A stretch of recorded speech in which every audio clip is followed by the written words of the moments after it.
বৃষ্টি শুরু হয়ে গেছে, এক্ষুনি ঝড় আসবে। সব টাকা মারি দেবো, সব তিরপল বেচে দেবো। দাদা আমাকে একটা তিরপল দেন না, আমার বাড়ির চালপাল সব উড়ে গেছে, আমি কোথায় থাকবো?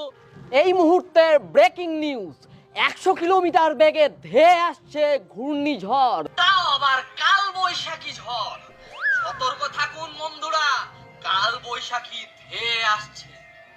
শুনলি ঝড় আসছে? হ্যাঁ শুনলাম তো, এটা তো খুশির খবর। হ্যাঁ তাড়াতাড়ি চ, দাদাকে খুশির খবরটা জানাই। দাদা একটা খুশির খবর আছে। খুশির খবর? এখন আবার কিসের খুশির খবর?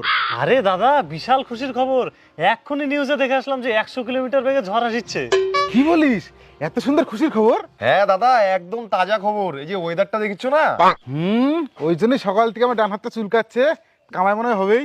আমরা তো ওই জন্যই তাড়াহুড়া করে তোমাকে খবরটা দিতে আসলাম। তাহলে তখন টাকাই টাকা হবে, সরকার থেকে ত্রিপল দিবে, ত্রাণের টাকা দিবে, চাল ডাল দিবে, সব টাকা মারে খাই নেবো। যা তোরা এক কাজ কর, পঞ্চায়েতে চল যা। এত তাড়াতাড়ি পঞ্চায়েতে যাই কি করব? যা আগে থেকে বসে থাক, ঝড় আসার জন্য ওয়েট করবি নাকি?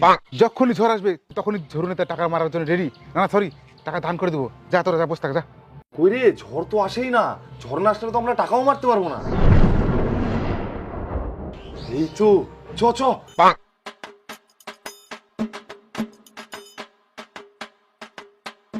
দাদা ঝড় তো চলে আসছে, মালগুলা দেন।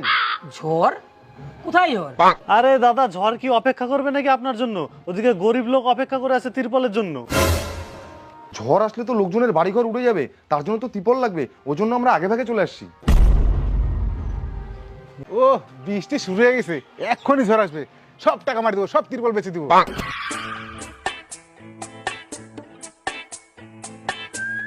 দাদা এই যে ত্রিপল নিয়ে চলে আসছি। তোরা চলে আসিস? বাহ বাহ বাহ, সেই কাজ করছিস তোরা। যা তিরপল করে আমার গোডাউনে রেখে দে, যা।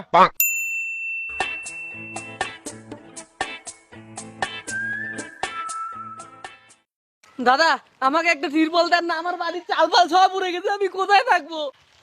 তিরপল তো এখনো সরকার দেয়নি। দেয়নি? কিন্তু পঞ্চায়েত থেকে তো বললো ঝড়ুনে চাষে সব নিয়ে গেছে। হ্যাঁ, কে বললো? ওগুলো সব মিথ্যা কথা। আমি তিরপল টিরপল নেইনি। বন্যা আসতে পারে, তিরপল দিয়ে দেবো আমার নিজের টাকায়, চিন্তা করেন না। বন্যা আসবে তারপর? কিন্তু তাহলে ভাঙাচোরা বাড়ির টিন চিন্নায় আমি কেমন করে থাকবো আপনি বলেন? প্রবল বর্ষণের জন্য হতে পারে বন্যা, সতর্ক থাকুন এলাকাবাসী, না হলে কিন্তু ধেয়ে আসছে ভয়ানক বিপদ। চ চ, দাদার কাছে চ, খুশির খবরটা দিয়ে দিই। দাদা এক্ষুনি খবর দেখে আসলাম, খুশির খবর, বন্যা আসবে। হ্যাঁ কি বলিস? তাহলে তো টাকাই টাকা। তাই তো বলি, বাহাতটা সকাল থেকে চুলকাচ্ছে কেন?